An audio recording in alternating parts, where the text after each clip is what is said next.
There you go. Dodging the raindrops. Have a driver tonight, Phil? Have your driver with you tonight? Yeah.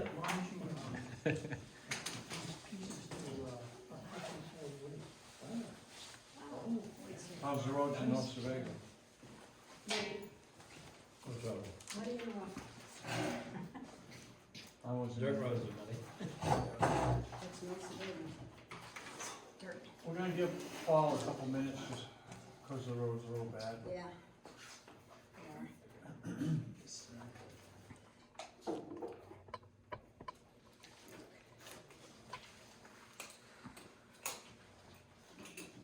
Town hall closed, they all left as we got here. I think the longer you wait, the better the roads are gonna get. Probably was. Yeah, that's true. As it Sure. warms up a little. Yeah, we're in the high 60s tomorrow, I think. And then snow on Friday. Absolutely. Up, down, up, down. Wouldn't want it any other way. Yeah. I mean, Insert cliche about New England here. Right, right. Exactly. Yeah, people in San Diego have no idea. Tomorrow we'll get the sunblock. Yeah, I. Yeah. Well, why don't we get started and then we can finish up and then if Paul shows up, then that'll be good. So I'll call this meeting to order at 7:04 on February 22nd, Tuesday evening. Can we have a roll call? Sure. Bear Jordan, Here. Paul White, Brandon Woolley, Here. Rosemary Newcomb, Here. Barbara Liberty, Here. Lori Cahoon. Here. Chris Parker. Here. And David McCarthy. Absent. All right, we'll have a pledge of allegiance.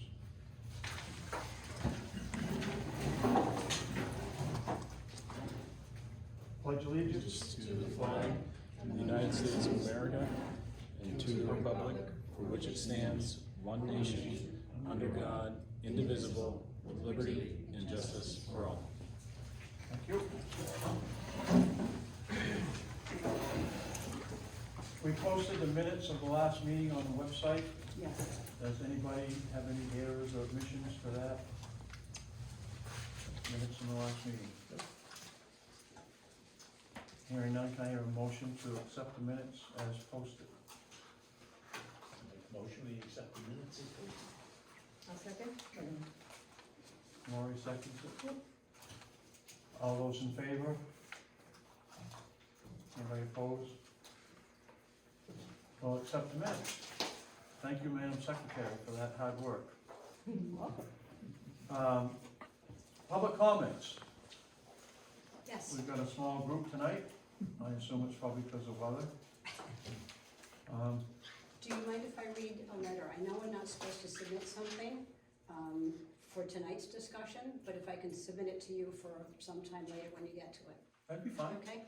And then I'll give you a copy of it and some really neat stuff from Audubon Society afterwards. All right. I'm gonna read you the second one first, because it's the fastest, and it's more pertinent to what you're doing.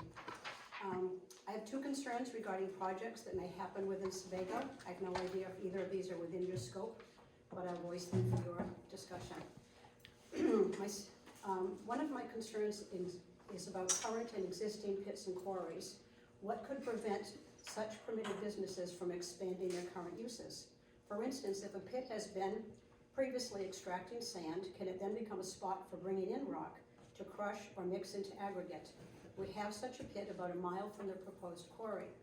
Having increased truck traffic between the two on Route 114, especially when we have everything from walkers, bikers, cars with boat trailers, campers, and bike trucks added to the usual traffic, could be very troubling. And the nearby homes across from it and all through the Northwest River and beach roads would then be subject to the kind of noise and dust that we can all see on 237. So can and should the developing ordinance have a limit on what existing and permitted pits and quarries be able to do beyond their current uses? So that's the short one. Okay, the first one has to do with all the solar arrays that are going up all over the place, and I'm sure you see in all the articles in the Bridgeton News constantly. The newest one, of course, is right on Route 11, next to the proposed quarry. They exist in, and more are underway or proposed in Baldwin, Gorham, Casco, Naples, Bridgeton, and more.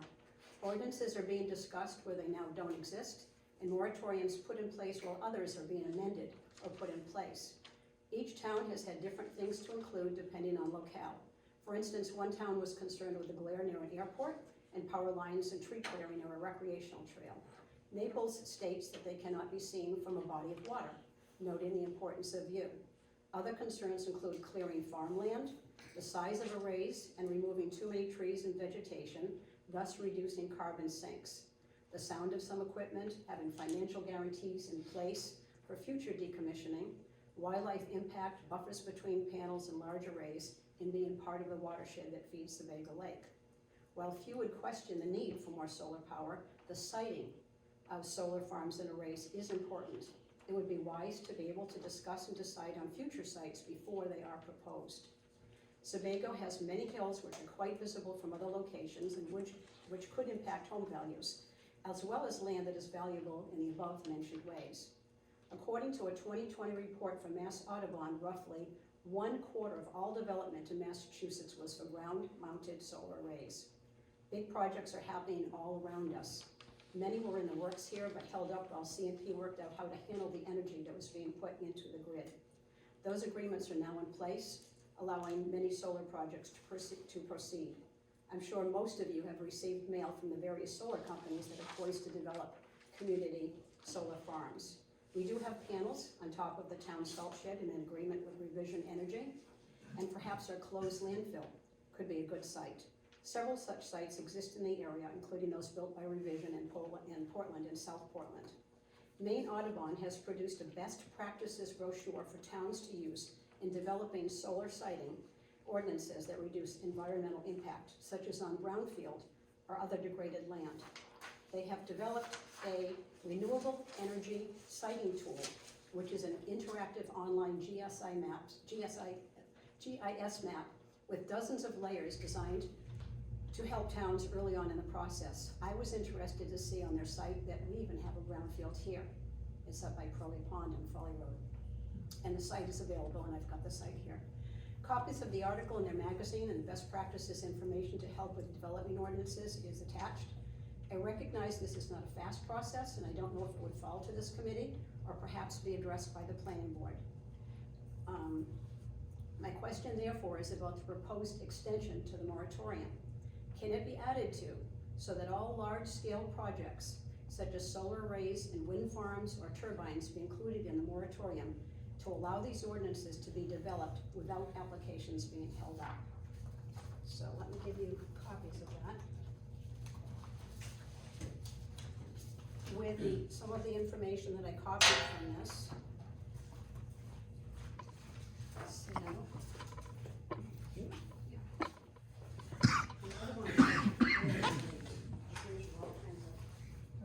stuff to work Thank you. on.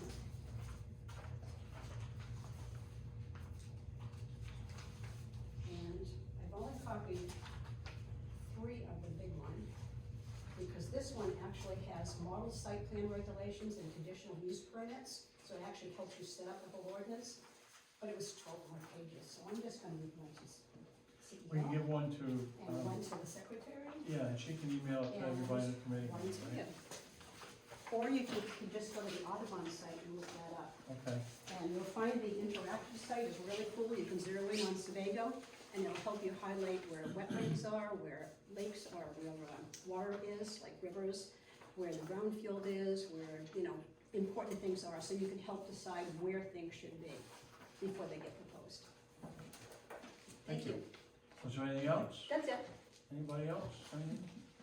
Okay. Under old business, we kind of left last meeting with everybody kind of getting an assignment of a couple of different things to comment on as far on our existing ordinances. So let's kind of start with Lori, do you have anything have you come up with any proposed changes to the existing land use I wasn't sure which, specifically I was supposed to do, so I went through everything. Okay. We all did that. Okay. I was like, I We did it cut all, all. so why don't you just start with where you, and we'll go from there, you may cover, we may have some overlapping, Overlap. and this would be for some proposed changes to some of the wording that we've got in there.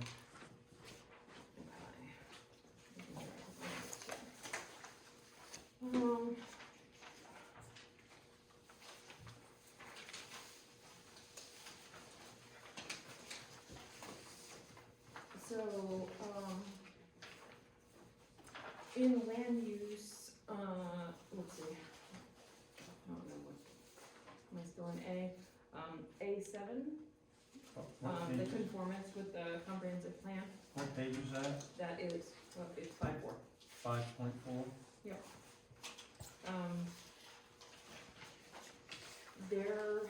So it basically says that, you know, everything pertinent, regulations, state laws, federal regulations. In that area, and then again, on the same page, under the dust fumes vapors, with state and federal guidelines. And my personal opinion is that maybe, we need to set some regulations that exceed state and federal guidelines, simply because many of them are quite lenient. I know that I sent you all an email, and I don't know if you had a chance, and I didn't send this document specifically, in regards to the town of Eddington, but they have some very specific components to theirs, including measurements of dust, they have vibration, they have decibels.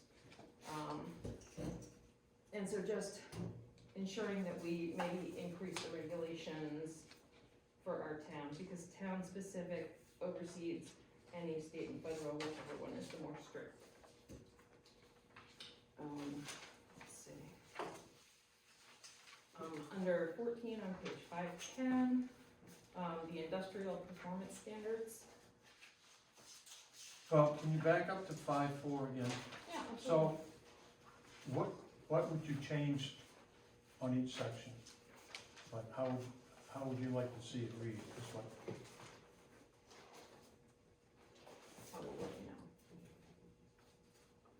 Initially, I thought we were supposed to just comment on these as how they pertain. yeah, So not, I didn't know we were coming up with a proposed.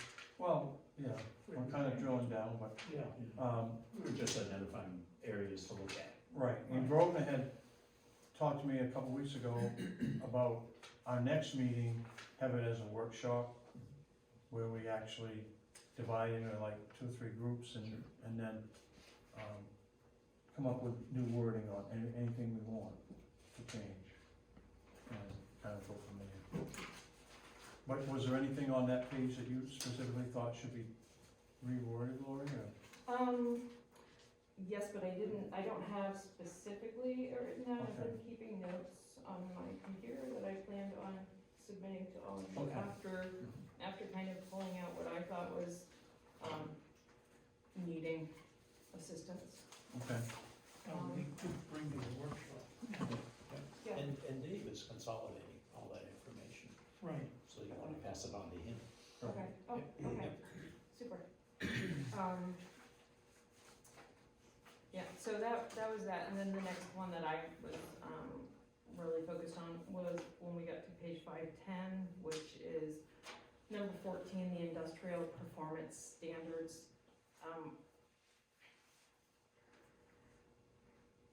They're just, once again, I believe that some of these need to be more specific. The noise, if we have specific decibels for different areas, of different districts that we are working on ordinances for in relation to decibel levels.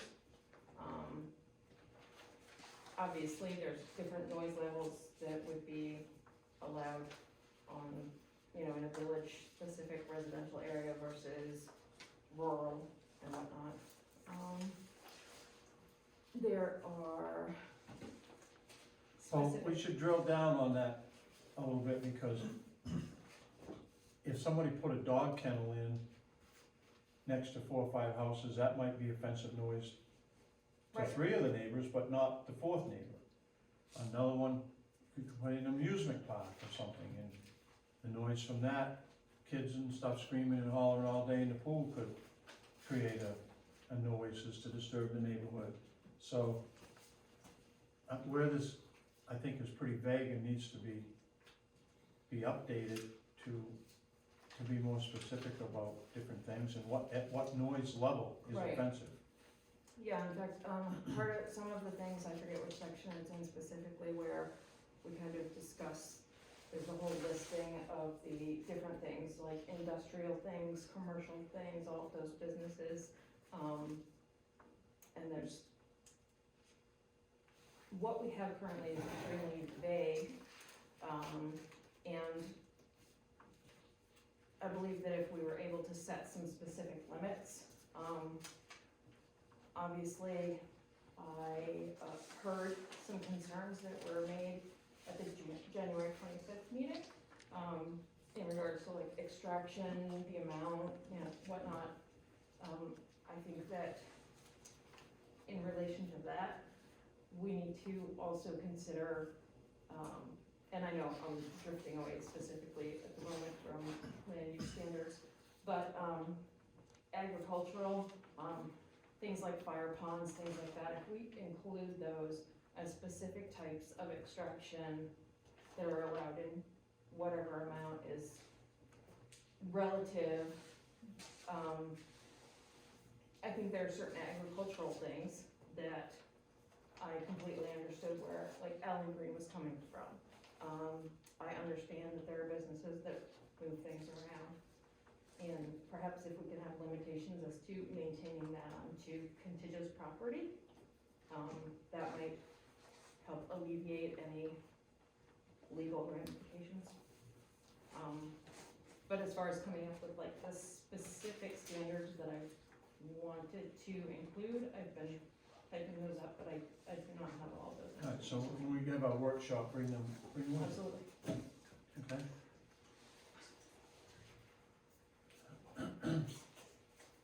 Was there any others, or was that? It was the, yeah, like I said, the industrial performance, and then basically with the landscaping, it talks about preserving ridges, preserving, skyline, things like that. But once again, I just feel like it's, slightly vague.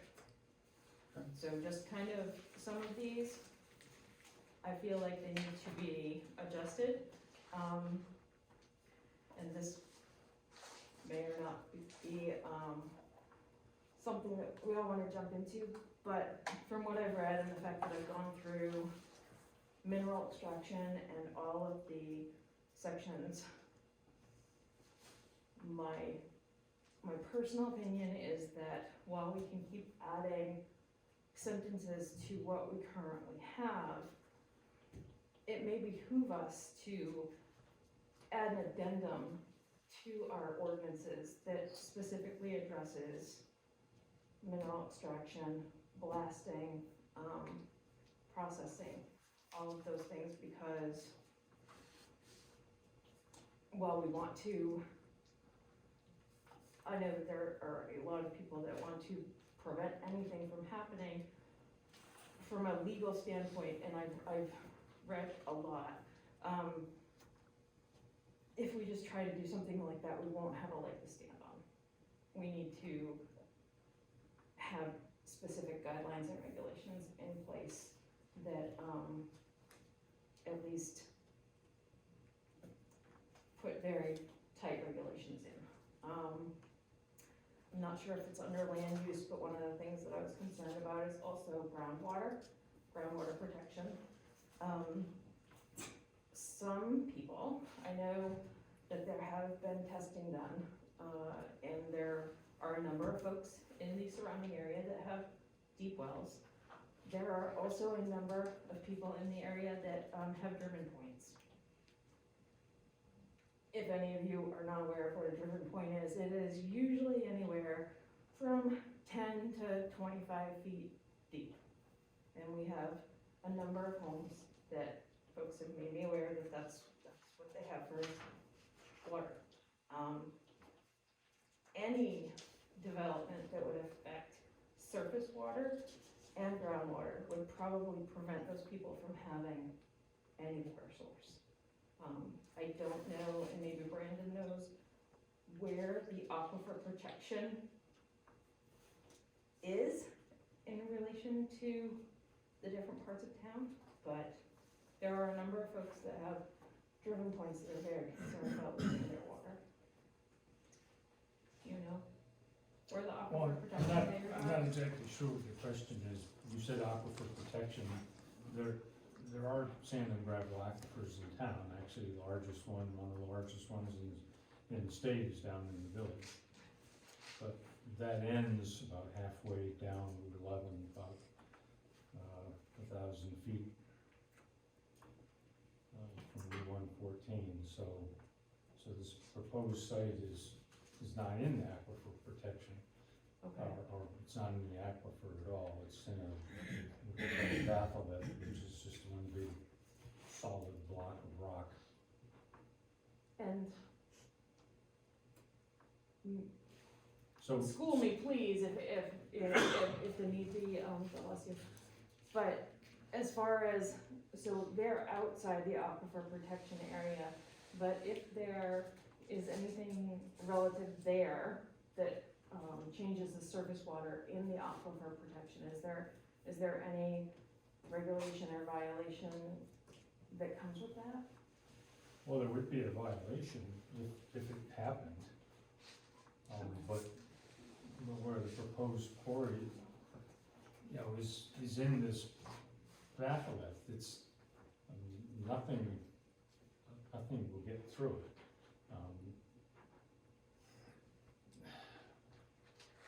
68, is that what you said you were? So, you remember what happened here in 1986?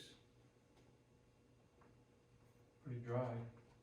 Well, it's a little bit more significant than that. In 86, the Nuclear Regulatory Commission, proposed to build a nuclear waste dump here in the Sebago Granite. And I remember that I was one of the protesters with the no sign. So, and the reason this was the site was in such high consideration is because of the density of the rock, and they felt confident that nothing would leak out of it. So confident that this was only one of 8 sites identified in the country that would be suitable for a nuclear waste dump. But thankfully, somebody pointed it out that, this also is right beside a water source for 25% of the population of Maine, and they finally realized the absurdity of the proposal.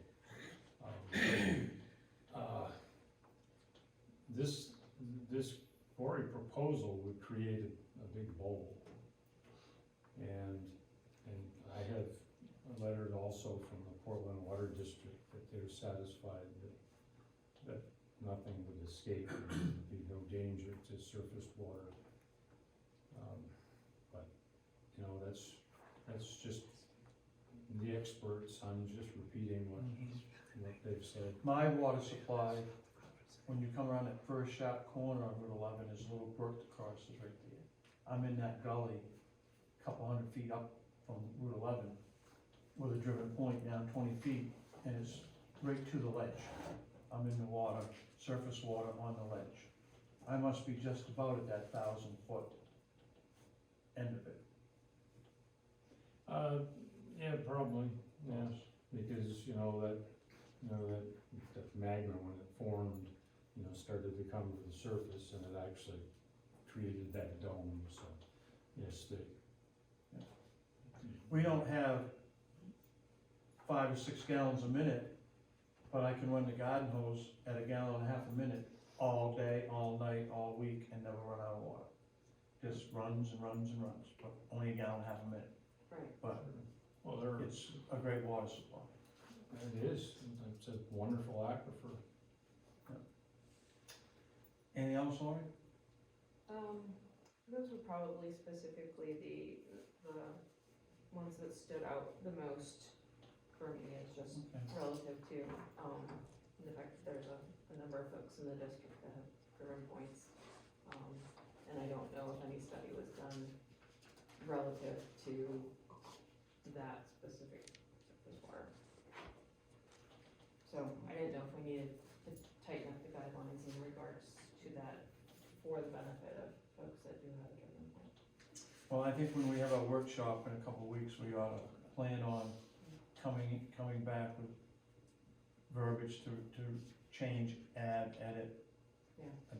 put an addendum on any one of these line items. Okay. Bob, how'd you make out in the last couple of weeks?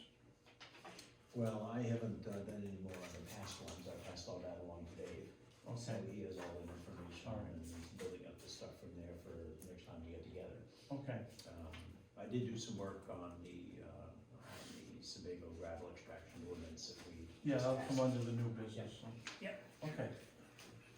Grove, anything that you wanna add to, No, To the other current- than, I went through it, made comments as it pertains to now the building ordinances, and I gave all that information to Dave. all right, I don't have any new brainstorms. okay.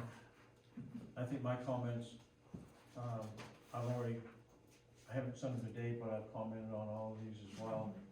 And I'll get those to Dave before the next meeting. And I haven't wrote down in pencil, but. I knew he wasn't gonna be here tonight, so I didn't Yeah. break my back to get them to him because he didn't need them for tonight. Brandon, you got any thoughts that you wanna add to the current plan use that would help you out in your job? Not at this time, no, Okay. no. No, I probably understand it a little better than most. I'm sure you do. And I admit it's fragmented. You know, you have to search through the entire document, find information. Now, I know in, like, one of the first sections, it refers to groundwater studies as being a requirement. But then if you dig deeper into the ordinance, into section 7 in the site plan review, quantifies, that those groundwater studies and when they're necessary. So although it would appear that they're always necessary, when you get deeper into it, you find out that they're not always necessary, they're only necessary under certain conditions. So I would love for stuff like that to be clarified. And as far as the gravel and extraction industries, again, it's fragmented. You have to go through the entire ordinance, find all of the parts, all the relevant parts. And then some of the information that we routinely use isn't even in the ordinance. It refers to state and federal regulations. So, we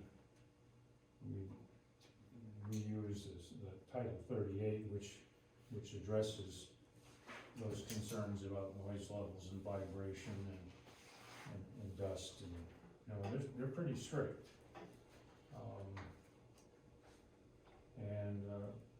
The planning board actually applied a stricter standard to the noise levels, stricter than Title 38. If it was pointed out under industrial uses and industrial standards, it was pointed out that although Title 38 mentions 65 decibels and 47 decibels, our ordinance at residences, our ordinance under industrial standards set a limit at property lines. So that's why the second the noise study was done, so that the projections were made to the property line rather than closest residence. So it's a slightly higher or more stricter standard than the state's, one that's Title 38 lists. But again, you have to know where to look. Right. And I totally agree that it's not a good system. It needs to be consolidated. Okay. May I piggyback off of Brendan really quick? Do you mind? I can't understand it. Do you mind if I piggyback off of you for Oh. a moment? Do you mind, Chris, is that okay with you? Okay. When you mentioned the groundwater and then you said that you went through and I remember looking at that, and then it allows the planning board to actually determine that that's not necessary or is necessary, and so some of those things I thought were of concern. That obviously there are smaller projects that it would not be relevant, but maybe we need to adjust the major developments to have things that are required and not necessarily just permissible. Once again, my personal opinion. And then the other thing I forgot to mention, and I don't know, I didn't find anything in here, but I thought it was pertinent, not just to this current issue, but for issues coming forth, is when there's a project that's going to abut another municipality,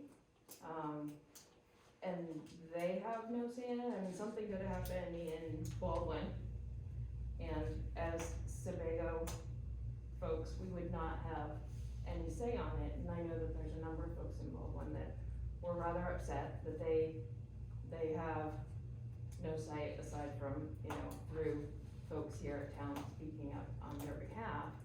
And so perhaps maybe we can add something in there that requires work between municipalities. I mean, if we end up with something along the Naples area or in Bridgeton, a solar farm or something, and it's going to affect another municipality, maybe there should be some type of workshopping between the two towns. Just an idea. That makes sense. That has been a bone of contention from a lot of people in the Baldwin area with this current project, is they really don't have a lot of say in it, but they're gonna be just as effective 1,000 feet in Baldwin on that side of it as someone 1,000 feet on this side of it in Sebago. Yeah. So, Are there direct abutters involved in this project? Yes. yeah, several. Yeah. Okay. So I mean, you might see some, all abutters in all towns, something. Chris, you got anything you wanna add to that at this point? Alright. So before we adjourn, we'll set up our workshop, when we'll come back and we're gonna start drilling down to actually changing some wording, adding and editing and adding addendums and so on, to that. So, is there any other old business that we need to talk about? No? Okay. So on the new business, did I? Okay. Under the new business is the gravel extraction ordinance of the town of Sebago that was voted on at the town meeting. And there's some things that have been pointed out by a few people that need to be changed a little bit.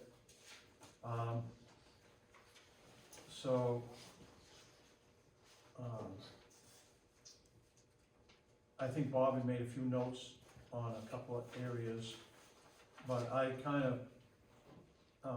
the volume limitation, no person or party may extract more than 15,000 cubic yards of gravel a year, and under the definition of gravel, it means rock, aggregate, mineral, sand, soil, that are found in the earth.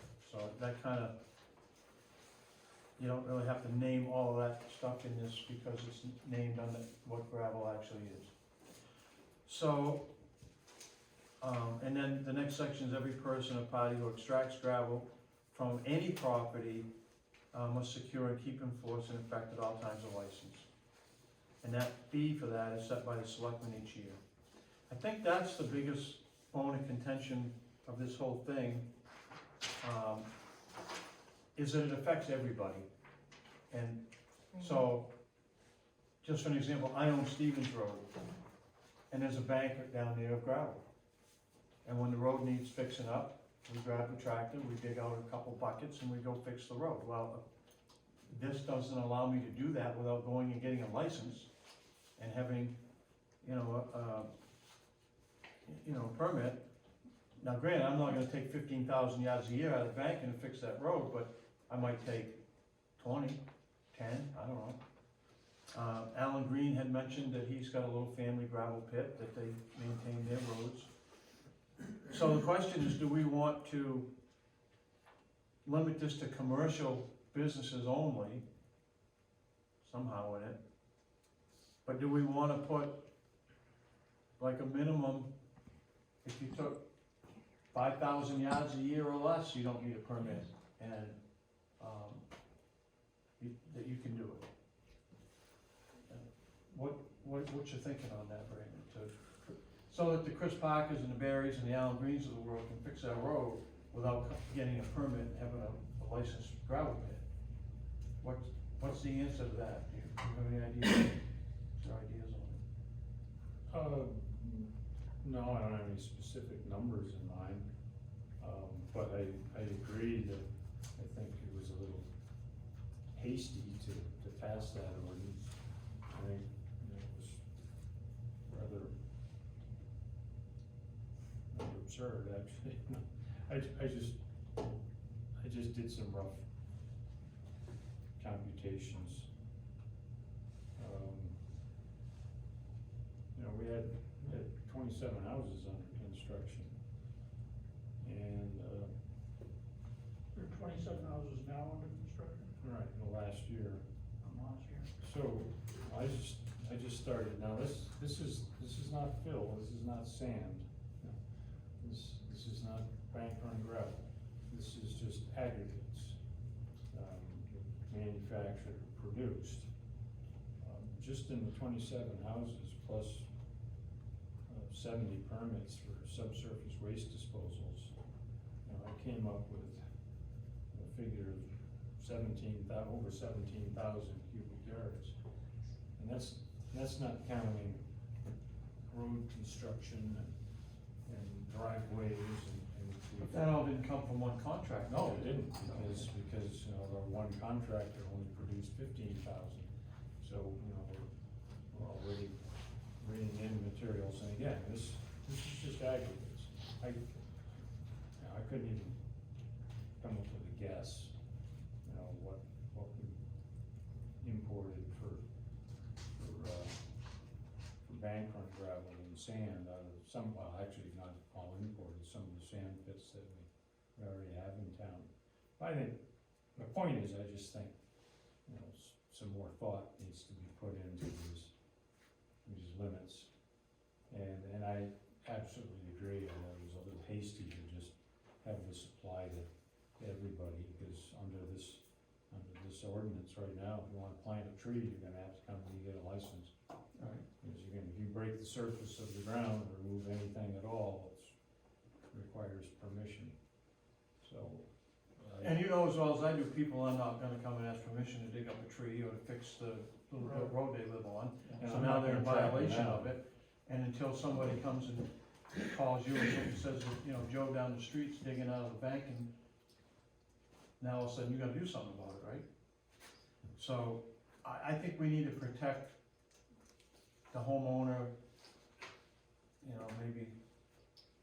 What do you do about somebody that has, you know, 2 or 3 houses on a road owned by 2 or 3 owners? So that, do you wanna work on some proposed changes? So that we can, I was hoping Alan Green would be here tonight and to share some of his thoughts on, you know, he told me the other day that he would try to be here, but. Well, most likely, just about anybody that has a long driveway, like I have a long driveway, you don't use 50 yards a year. No, There could be a limit on, out of your pit, you're allowed to take 25 yards or something like that. Because most people, I mean, or 1,000 I, or something, 1,000 yards?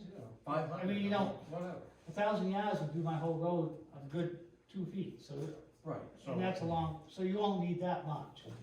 But, I mean, you could put a limitation on the gravel pit, your own farm gravel pit, your own home gravel pit, Well, Right, personal use, for, not to sell, but just to use. well, for years, you know, if you look at our use tables, we have a standard. You know, we had a standard for gravel to be used for your own purposes on your own land for certain purposes. And there was a limit to the acreage that you could open up before you had to reclaim it. And then there was a limit, you know, once you started selling material commercially, processing, manufacturing, or selling, then it created a new category. And honestly, I think we could effectively just go back to the way things were and just apply this new gravel or extraction or mineral extraction ordinance to commercial uses. Because I can't. so I we don't have could enough- take I don't have enough out, we could fingers take and out the no toes. person or party. We could somehow make that, you know, personal use is okay, but commercial use is. 19%. Yeah, if you sell- And I think to the point that, on the letter that she was reading, I mean, what do you do if, you know, an existing pit gets 5 guys together, 5 businesses, and they all bring their 15,000 or so yards of aggregate to that site in big rocks, and then they grind it all there, store it, or even put in a pavement factory or a cement factory, or, you know. Well, that would be a different whole thing, a permit, Oh. the factory and all that stuff, all I'm saying, if you put that, somebody brings their rocks in and stuff, you're not harming the land they already have. No, You're using that land as it already as a is, staging station, it's a staging station. but you're still gonna have the You dust and the also create noise, traffic stop and you're all still gonna that. have the traffic, the dust and the noise and vibrations and all that. Well, You're just not gonna have, What you're getting into, they call non-indigenous agriculture. So when you start bringing material into a site and processing, and that opens up another category. Now you're getting into Title 38 zone there, where you're manufacturing or processing, extractions. You know, they, currently right now, under the state laws, you can't do that. You can't bring from a half a dozen different gravel pits or rocks, so we're already rock kind of quarries protected. into, now I'm sure everybody's concerned about the Shaw pit, for instance, the sand pit down there, it's a large pit, it's 20 some odd acres. You know, what's to stop Gorham or anybody else from bringing rock in there, and milling it and processing it? You know, they wouldn't be able to do that, because I don't think they could possibly meet the standards of Title 38. So So something. we're already kind of protected in that aspect. Right, something like that, I don't think would happen, but I think, you know, we can look at our gravel ordinance and maybe, you know, just eliminate all those personal use things. And I can't tell you how many gravel pits and sand pits there are in this town. I don't know if I can count that high. You know, A lot of them are personal use. So, and I don't think that's the spirit of this ordinance wasn't to affect the Chris Parkers from getting 50 yards a year and fixing his road. Or an Alan Green getting, 100 yards or something. This was to prevent a major operation from coming in and producing 200, 300,000 yards a year or something.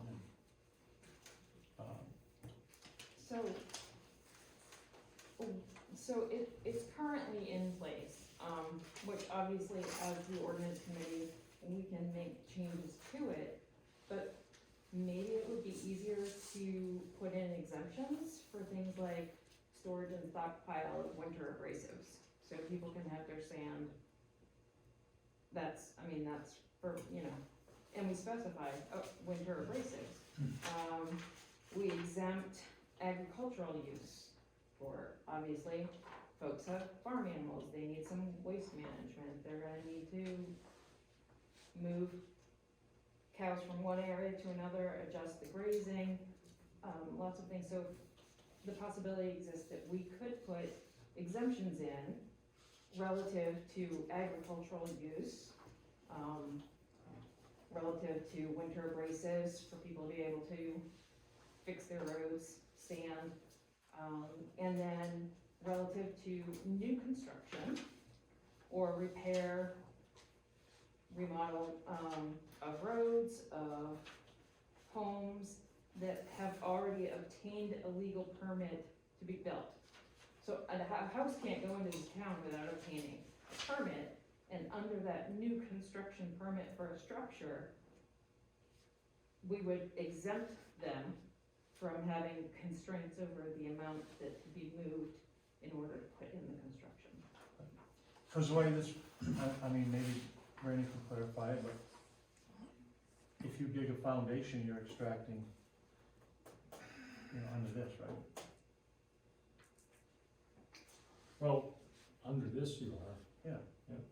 So, again, But, you can also argue that you can't dig a foundation until you get a building permit, so that should cover it.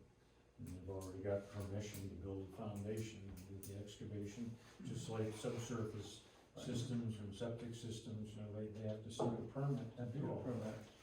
So, And so we specify that there's an exemption for those things that have already obtained a legal permit. And we, in general, everybody knows that you're gonna need to move things in order to construct a building. yeah, that for kind of personal use, excludes residential that. use, but non-commercial, nothing to be sold. I mean, yeah, that way not. Or that it stays, within the town of Sebago, it's used, one person can move dirt from one area to another area that they own, or it can be on a contiguous area of land. I mean, I think in some ways it would be easier to just add specific exemptions. I can give the attorney a call too and find out what he thinks would be a better approach at that. It sounds like we're pretty much in agreement that it needs to shift in that direction, where there's some exemptions in Yeah, there. it needs to get, For local stuff, one way or we another. need to get the homeowner out of this and. you talk about exemptions, they already existed. I think the problem is we just passed an ordinance that covered everything. And that wasn't its intent. The ordinance was intended to regulate the extraction, commercial extraction and mineral extraction and quarrying and manufacturing. And I think that's all it needs to say, that this ordinance is for quarrying and mineral extraction in areas exceeding 2 acres. We already, on our schedule of uses and resource extraction and rural uses, earth materials extraction or storage for road purposes only affecting less than 2 acres in size is exempt, it's already exempt. So that would cover every one of these local So small what happens gravel pits when you? and every one of these, driveway constructions and houses and everything, if we just left that part and then just focused on the next one, commercial uses, you turn the page, commercial removal of earth materials, also resource extraction and rural uses. That requires a review, that requires site plan review. So I personally, I think rather than involving all these other personal uses in something and creating all of this heartache, just write an ordinance that deals with a commercial extraction. That's in excess. Well, I think this does, except it says any person, and if we take that out of there and just leave commercial use in that, That's what I'm saying. and that's, Yeah. then that solves the whole issue. Yeah. And it exempts the local guy Yeah. from the homeowner. So, like I said early on, if it says no person or party, if we just make that no commercial business or party.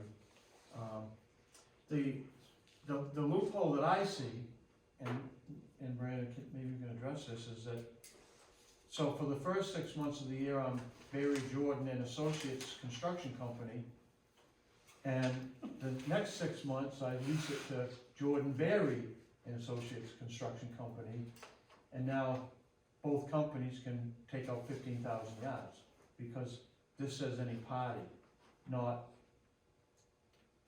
pit, quarry, whatever. But So, what if, so if a so as I permit can was take my required, 15,000 yards out and lease it to Grosvenor. but if a permit was required and you had to meet certain standards, like you had to have, it was for a 12-month period, and it's only under this owner and this operator. So it needs to be, the site Yes, can't take more than 15,000 yards. Cause you don't wanna have a guy come back in with 4 different businesses for the year, every quarter he's got a new business, leasing it to another new business, and they take out 15,000 yards. And the other question that comes to my mind, and this is an annual 12-month, January 1st through December 31st amount. So technically, a guy could take 15,000 yards in January, in December, and 15,000 yards in January. Of course, then he's done for a year, but he could come in middle of December and by middle of January, take 30,000 yards. But I think if you tried to say within a 12-month period, it becomes a monitoring nightmare, right? I would think so, yeah. I would think it would. Maybe from date of permit? 12 months from date of permit.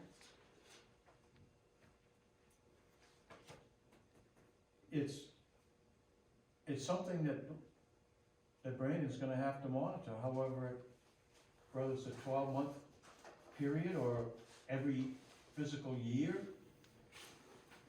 And you gotta go in and figure out how much they took out, right? And I can't imagine if somebody took 15,200 yards that they'd be paying a fine, but according to this, they could. I think it's there to protect them from coming in and saying, geez, they just took out 30,000 yards, or something. But, so that was a couple of thoughts that I had about keeping it on a yearly, like 2022. It's kinda hard to really regulate that though, in a way. If I went and took 15,000 yards out, I might have 5,000 yards of rocks laying right over there that I never moved, that's moving to get to the gravel. So it's kinda hard to say, geez, he took out 20,000. Legally, I didn't. I put 5,000 over there of rocks. And they're gonna have rocks, and every gravel pit you see has boulders everywhere. Right. So how do you really regulate, it's hard to regulate that. Yeah, To be you're not gonna right have to- somebody sitting at the driveway That's counting what I'm trucks. saying, you're gonna be pretty close, but you're not gonna be right on, never, only if you're going. So, and Brandon ain't going, he may look like going. So, You got a clicker, Brandon, so when you're sitting up there, you count the trucks? so that's gonna be, so Right. you can't, I think you that- can't go down on anybody and expect Brandon or anybody that's in his shoes later on to be able to detect how much they're gonna take. No one can do that. Only if somebody's, No, like but you you gotta said, know if you go in there and they took out 30,000 yards, and you only should've took 15. like I said, it could be hard, go to any pit, go to the instance pit right there. One day they might haul out, load after load of rock, and have hardly any gravel, until they start grinding the rocks. That's what I'm saying. But this is an extraction, so if you take it out of the hole and pile it up, that's part of your 15,000 yards, even though you've never hauled it out of there. Only if we specifically state that in the ordinance. Well, this says, no party may extract more than 15,000 yards of gravel a year. So if you take it out of the hole and you pile it up, you could have 15,000 yards in that pile, that's your 15,000 yards for the year, because you extracted that out of the hole. And the old adage is how much dirt's in a hole? Well, there isn't any, but there was, and you can figure out by the size of the hole how much they took. So Brandon, how were you thinking of monitoring it? You know, simple survey. You know, you can set a baseline, a few measurements, and you can do some calculations. It's just math. Okay. You know, it's, I mean, we can make it more complicated, but, you know, Right. you know, just, You know, I will say something, one thing I really liked about this ordinance, is that it's very simple and very straightforward. Right. Just clarifying a few words here and there, I think it would work well. Some of the stuff I proposed here, just as stuff to think about, I found in the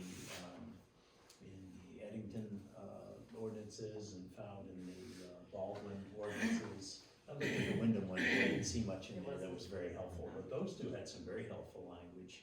And I would have a tendency to recommend that we think about adding a few performance standards to this, which are pretty straightforward, one of which is just, oops, you guys, here's a couple extra.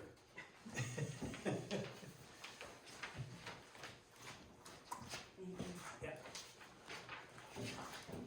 So a couple of performance standards like, extraction sites shall be 2,640 feet from any resident or resource protection zone. Those are in the Eddington ordinance, and something very close to that in the Baldwin one, which begins to protect our lakes and streams and residences. So would you add to that, structures in abutting municipalities are also could. covered in that? We could. To Yeah. Lori's Yeah. comment that, Yeah. they may be the 2,500 yards from my house, but Mark was involved in, and it's 1,000 from his house, so. Yeah. You'd have to, that would give you a butters on all sides, even in a different town, some protection. Some other performance standards, again, stuff to think about in terms of this is, like all loaded trucks entering and leaving the site shall be covered for dust protection. I was involved in a quarry actually for a number of years when I worked for Down Dutch Gypsum. They had gypsum quarries everywhere, and a truck never left the site without being covered, just to keep dust protection down. Very important science.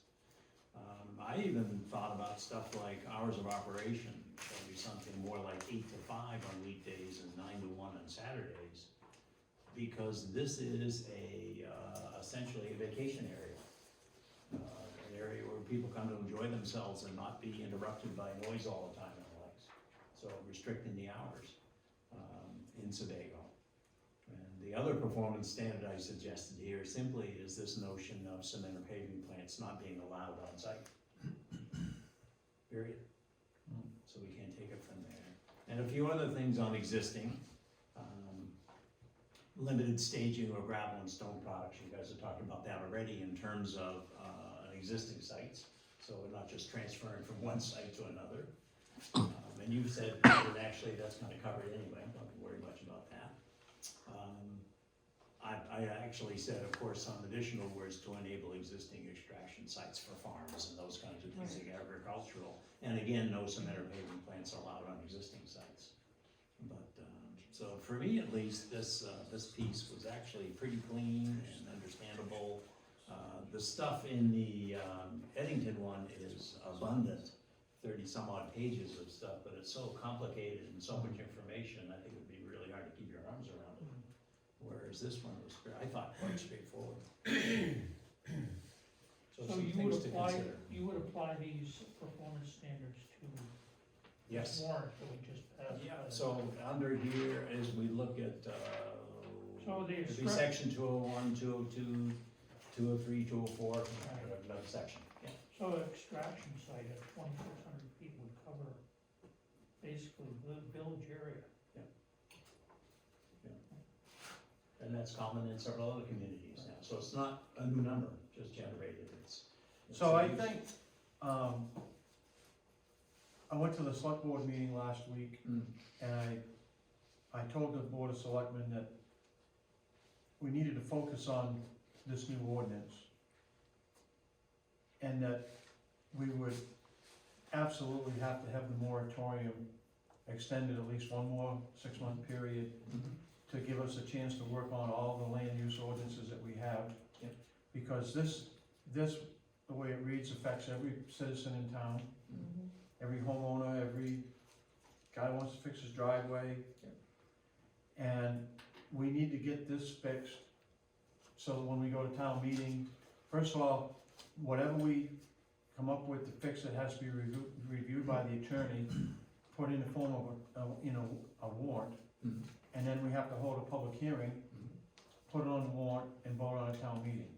So we have until the end of March, 1st of April to do all that, so there's a lot of work on it to get it ready.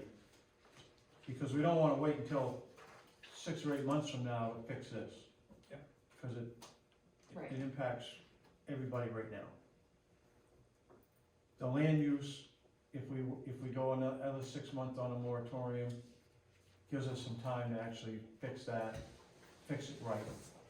Because if it's garbage in, it's garbage out. So, by the time we come up with our language, give it to the planning board, they look at it, tweak it, get it back to us, we get it to the town, get to the attorney, get it written up, have a public hearing, vote on a town meeting. I don't see any way we can revise our current land use ordinances, by May. So I put them on notice that we're gonna need another extension on the moratorium for that, but we need to get this fixed. So my suggestion is that we set another meeting up for a couple of weeks. We can meet any Tuesday night we want, at 4:30, and have a meeting prior to the select board meeting. They meet at 6 o'clock, is that right, Phil? That's correct. So if we met at 4:30, that would give us an hour and a half before the select board meeting for a workshop. Can you make a 4:30 meeting, Chris? Majority of the time, yeah. Okay, I can, and Yep. Bob, you know, I can. I'm sure Dave probably can, and I'm not sure about Paul. Well, yeah, so we can ask Dave and we can ask Paul before we put it out there, or Dave seems to know. So, Change.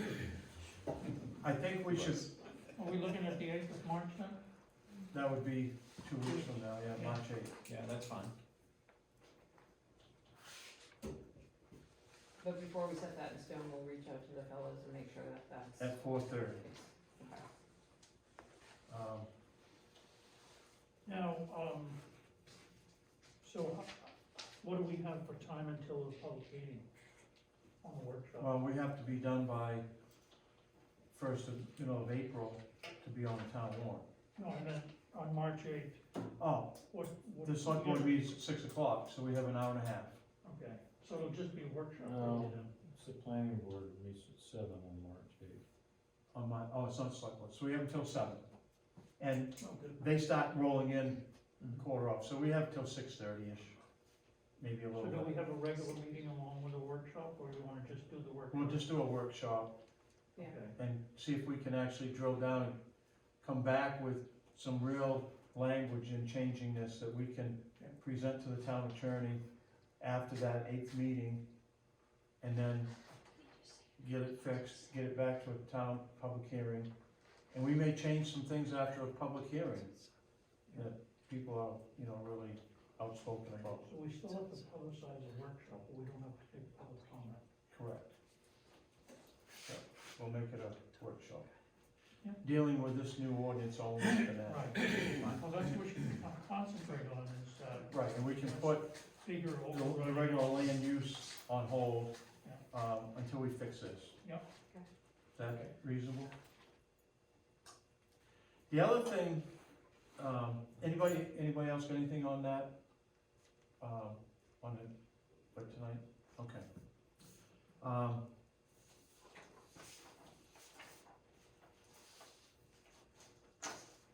So one of the things that I have been thinking deeply about,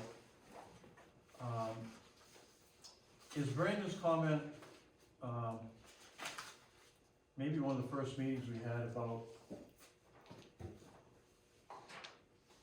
we're in this situation we're in right now because we were behind on updating our ordinances on sand and gravel permits and quarries. And hence the moratorium to give us time to fix it, revise it, come up with whatever we're gonna do. We now have a new land use ordinance that we've come up with, but that needs to be fixed a little bit. And there's other projects in the wings. And I think the letter that she read kinda hit that a little bit with solar panels. But you also have wind farms. There's all kinds of things out there. And we're right on the edge of all the new stuff coming. And I think Brandon pointed all that out, that there's other things coming. And that, should we send the Board of Selectmen a letter from our committee requesting that they expand or add a new moratorium to any commercial permits until such time as our whole land use ordinance and comprehensive plan can be reviewed?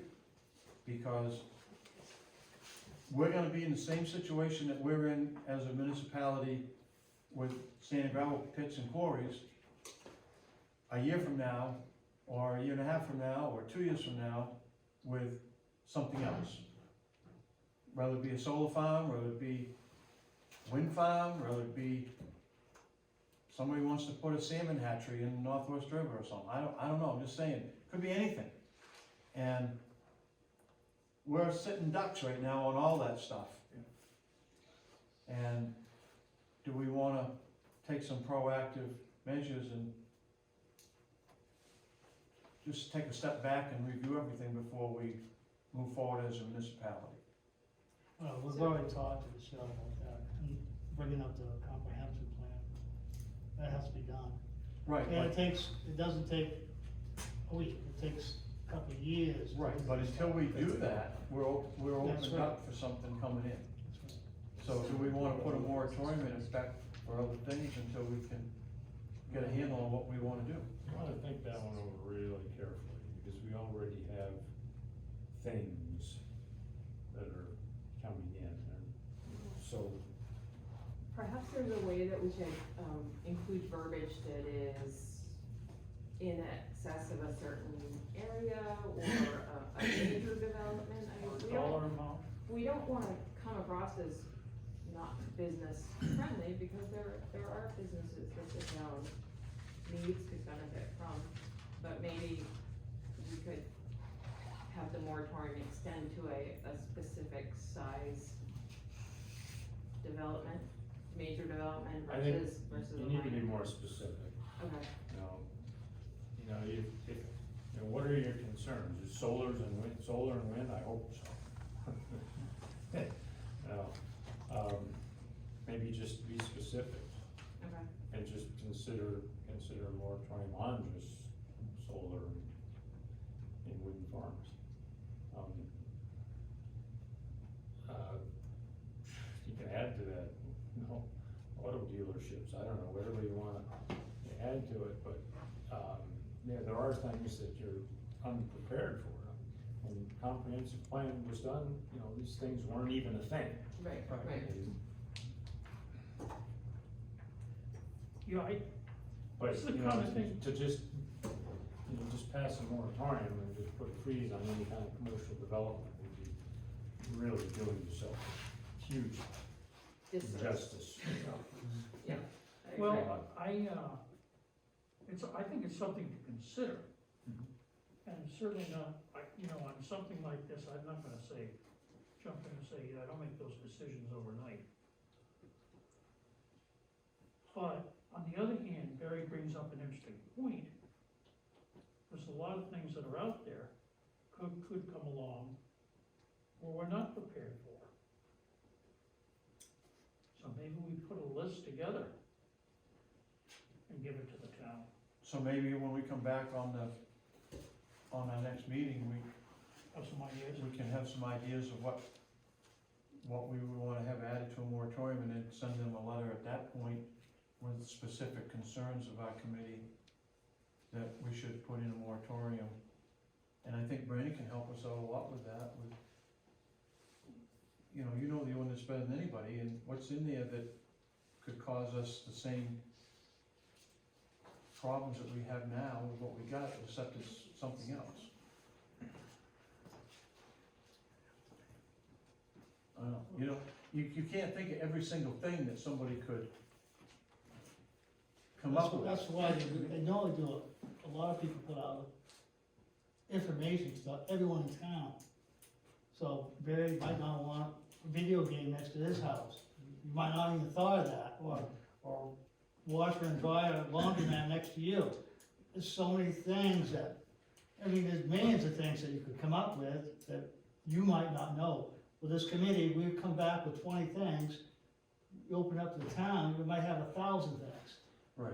You know, that's the thing, there's a lot of things that That's you why I have to was do on saying this that a straight comprehensive plan. moratorium Yeah, should give you time and you to. can't, and like you were saying, you can't say, well, let's set a parcel of land over here, because you might be oversized Phil's area and say, what the hell, what'd you do that for? But you can never set a parcel of land for somebody to put a commercial thing, you know?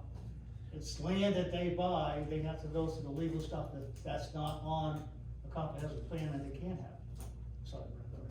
Well, you usually get a little bit of a heads up, you know, I mean, we've only had one other moratorium, and that was on recreational sales of marijuana.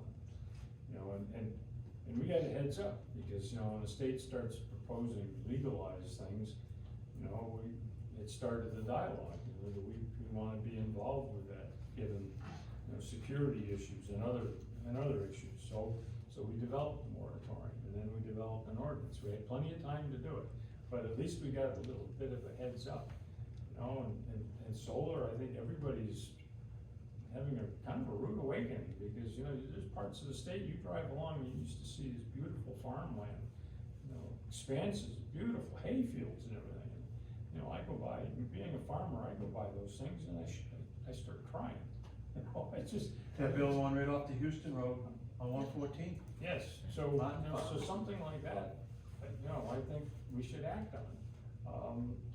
You know, wind farms, I don't think we have anything around here that would be suitable, but, you know, most of the hilltops are all in conservation already. You know, you gotta realize, I don't know if anybody fully realizes how much land in Sebago is already in conservation. I mean, we're talking thousands of acres that are already conserved in town. So, you know, but solar, you know, absolutely. I mean, my, biggest beef would be, things, big commercial businesses coming here. So do you regulate it about how much these businesses are gonna spend to invest? You put it in dollar term or proportion thereof?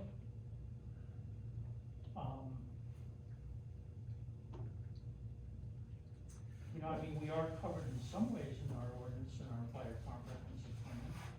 Well, I think you're really, you know, when we talked earlier, the first meeting, and we were referencing what I said, you know, I said, you've got an opportunity to do some great things here, because the comprehensive plan is old. You know, the comprehensive plan was first drafted in 1988, and it was amended in 96, and then once again in 2006. But if you go look at the results of the surveys from those three comprehensive plans, they haven't changed much, you know, because the town hasn't changed much. You know, you look at the inventory, you know, the activity inventory list, and it listed, for instance, it listed gravel and quarries. And at the time, I mean, those are listed in the comprehensive plan, part of our inventory, but at the time it said, you know, we have these now, we have a small quarry, and it seems to be sufficient, and the town doesn't anticipate any growth in this particular area. You know, but frankly, you know, there's a need, because we're evolving, there are changes. There have been evolution in the construction of roads. How many times are we gonna put up with 107 being resurfaced? you know, every 3 years they go down and they're repave it from Bridgeton to Route 113, and it's great, you know, I can go out there on my bike and my, you know, sports car, I go zooming up 107, oh, this is awesome, you know, and then 6 months later, you know, I'm dodging potholes and broken pavement and everything. That's You know, called it's- a cover-up. Well, it's because things weren't done right in the first place. So the point is, you know, although, you know, for the last 20 years or 30 years, you know, we've been satisfied with the level, you know, of mineral extraction in the town, you know, now we realize that we can no longer meet the demand. So I'm not suggesting that, you know, you ought to just, you know, forget this whole idea. You know, move forward with it, but just keep in mind that things do evolve, and you know, there's a push to try to eliminate all the public easement roads in town. Well, that would require a huge amount of aggregate, so it's just something to keep in mind. As far as solar, yeah, you know, I hate seeing solar arrays, I really do. People aren't considering, you know, central main power, the ability to hook up to the grid, and you know, and their ability to process the power that's being generated by these solar arrays. So you got that issue, and you've got disposal of the solar arrays, and you've got, you know, the life expectancy of these solar arrays, and you know, and I hear all the time people, you know, they've gone off grid, and they put in a big solar array because they wanted to just eliminate CMP. Now they're putting in pole lines and hooking up to CMP because the solar isn't doing, you know, what it was, you know, designed to or professed to do. Well, you can argue that point to the cows come home. So, yeah, well, the other thing about. So some people don't the other like thing looking at about solar, and some people don't look The like other it. thing about solar is you do have to be able to connect it to a grid. And the nice thing about Sebago is we're not close to any primary lines or high tension lines. So it would be a massive investment for somebody, but that doesn't mean that we shouldn't at least consider, some form of regulation for solar arrays. I think it's something we should pursue.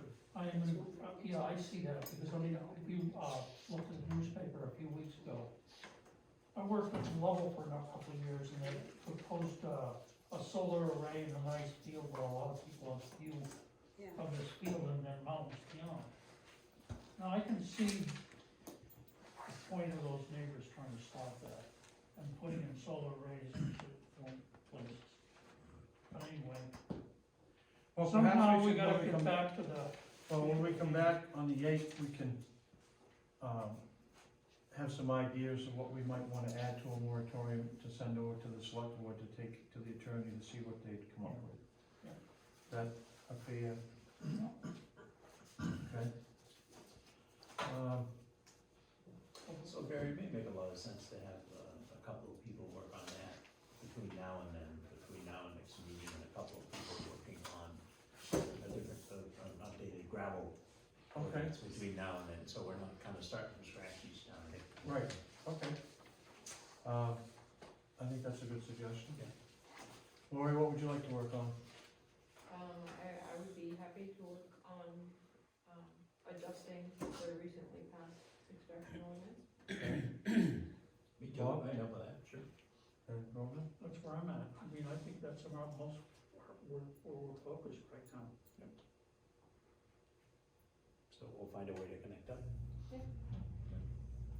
And propose something next time. To change on the existing, yeah, that's what, Yeah.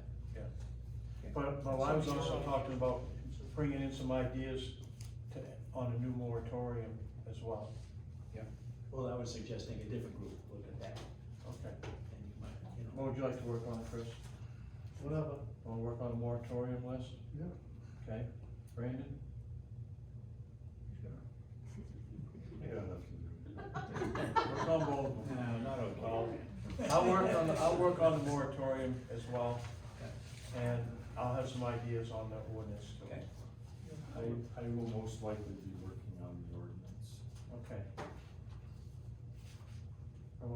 Chris and I will work on moratorium ideas. I'll leave Paul a message as well as Dave, to have them working on them as well. Okay. And I'll make sure they can make it on the 8th, and as soon as I can hear from them, I'll let you know. And then we can get on the website, we're gonna have a workshop at 4:30 on the 8th. That needs to be publicized. Brandon, we'll be checking in with you on the gravel extraction, obviously. We'll put a few ideas together and then get with you. Okay, we're down to final comments from anybody in the committee or public. Yes, Comment on a question on noise. I was glad to hear you or see you talk about the length of time or when they start up. For instance, if somebody starts up a lawnmower or a chainsaw next to you, makes a big difference if it's 6 a.m. or 8 a.m.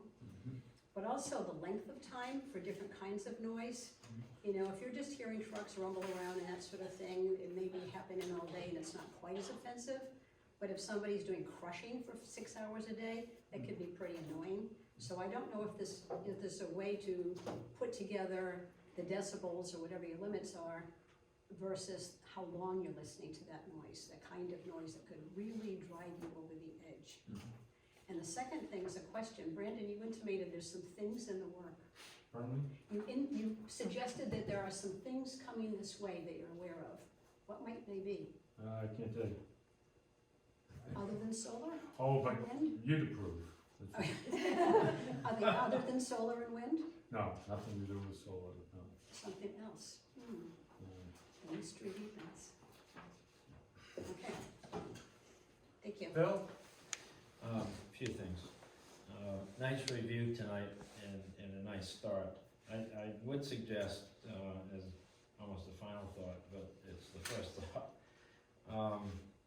We are under some deadlines if you wanna get this ordinance taken care of, and voted on at this town meeting coming up in, I think it's May or whatever. Okay. And I think it's much closer than you think to have the warrant generated and so forth for that. So don't be surprised and don't stop, and don't be surprised if it doesn't hit for May, that we have to have a special town meeting in sometime in the summer or something. I think it's that important to do, okay? And the, you know, I've heard a lot of comment that some folks wish this ordinance hadn't passed. Well, quite frankly, we had no protection, and now we have some. As inappropriate and wrong as it might be for getting down to the shovelful type of thing, that certainly was not the intent, but the intent of the attorney was to provide a layer of protection as quick as possible. So this did that. The other great thing it's done is it's established a priority to get it fixed. Okay, which is a good thing in itself, and I'm certain you guys are gonna do that. Brandon mentioned that the context of our whole ordinance is really fragmented, and that's one thing I struggled with when I was trying to use the ordinance when it was new. And for 8 years, we never got it figured out, quite frankly. I suggest you look at a couple of things. Maybe some of the portions of the ordinance need to be shifted where certain things are covered and under what sorts of reviews they are. That's one way of doing it. But if you listen to the last planning board meeting minutes and watch the movie, I did that. We had a new member come aboard. I think she's got some good points to resolve this. And one of the points she brought up was to redo how we look at our applications that come through the planning board, and actually in the application have the outline for that particular process. It does make the planning board make some decisions right up front, like if it's gonna be a major or minor site plan review, which is actually appropriate as well, because it warns everybody in the process right up front what they have to produce, okay? So I encourage you to touch base with her and see what her intent is there. Because I think what she has in mind, if I heard it right, I was at the meeting, plus I watched the minutes again, that could be the guide for how this ordinance is used. And then you simply have to follow that outline, which is part of the application. It's right up front, it's in the documents, the applicant gets, it begins to, I think, make our whole process more accountable both to the residents it's supposed to protect and to the applicant. It's fairer to both. So I encourage you to look at that and talk with her to see what she has in mind. Something that didn't come up tonight, which sort of did in a dimension, I think Bob brought up. There's been a lot of conversation with regard to several of the last applications that have come through and have turned into a furor in town, that we really, the first notice somebody gets that's not in a butter is they're invited to a hearing that they know nothing about because they've been out of the process.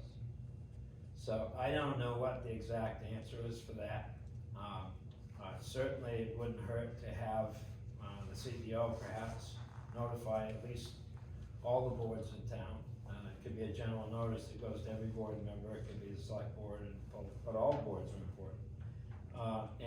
And all committees and all in-house people. And anybody that wanted to get on that list could do so on the internet. And just provide an upfront heads up of, hey, this is coming. And do it before the first meeting of the planning board even happens. It may seem like overkill, it may seem like stirring things up, but we've gotta come up with a better way than just noticing the abutters. And I don't quite know what that is. Maybe on a major site plan review, it ought to be everybody within a half a mile or something. That's what the 2640 is. Well, I think one of the big concerns with the current applicant is that nobody knew anything about it till we got letters. Right. So, and you still don't know anything about it, but you know there's a proposed this and a meeting. Yep. So you go to that, and you find out what's really going on, and you ask a couple of questions, but you don't have any information. Right. And then that meeting adjourns, and it's the last real opportunity that you have to voice your concern. You sit at the meeting and listen to the applicant and the planning board, and you can't put any input into that. Right. I mean, you have one shot, and it's pretty easy But not when to you have have the that full one story at shot, that point. you don't know anything about the project, you're only asking what's going on. And now, after you find out what's going on, you go back and do some research so you can find out what's really going on. And it's kinda too late because you can't have any future input. So there ought to be, Paul mentioned at the last meeting, that the 60-day thing they have should be maybe 120 days, and it should be more than one public hearing Well, on major projects. just in response to your 60-day thing, I've heard alternate legal opinions that that's intended to be a soft number anyway. It's just really intended to move the process along so people don't use the process to stagnate something on and on and on, okay? Right. But the way it's been used recently has really injured the process and injured the residents. So anyway, that notice and that whole thing is something to be worked on. I like the idea, and maybe it's a simpler idea, Laurie brought up of exemptions. It's already used in our ordinance. We have exemptions all over the place.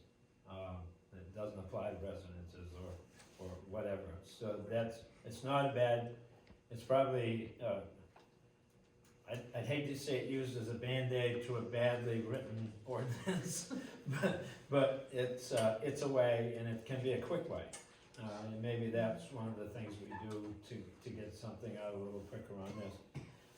One of the things that's not in this ordinance at all, and it needs to be, is that all of the planning board conditions and so forth need to survive certain activities after the approval. And that would be a sale, that would be a sublease, that would be a lease, that would be a number of different situations where somebody might use a tool like that to either multiply the volume that we're trying to contain in a certain way, or it can be used to escape some of the rules. And it's done all the time in commercial stuff. So something to guard against that would be good. There's a great way to account, and it puts, account for volumes in gravel pits and quarries. It's been done for hundreds of years. And that's to make the applicant put in a scale. And those scales, every truck coming and going, if it's empty, it's logged in empty. If it's bringing something in, it's logged that it's bringing something in. And that is done on big operations all the time. If this thing goes through in the size that they're requesting, there's no better way to prove that than a scale operation, and they pay for it. Simple as that. I'd like to comment about what you just said in terms of the, planning board. And I, thought about this, it before even if this issue comes up. And there really, I'm just sort of reiterating what you're saying, there isn't really enough time for people to have public comment. There is no. So therefore, during each meeting, I really think, we need to rewrite some of the planning board's rules, and, have a place for public comment in each meeting that they have, where they're gonna look at something or approve something, preliminary or otherwise. I felt that strongly, in dealing with now. Thanks for bringing it up. Thank That's you. why we have public comment at the beginning and the end of our meeting, so that we can make sure that we're getting public comments. Anything else before we adjourn? I have a motion to adjourn for tonight. Would like to make a motion to adjourn? I'll second that. Everybody in favor? Have a safe trip home, guys, and thank you. Yeah, you have to say. See you.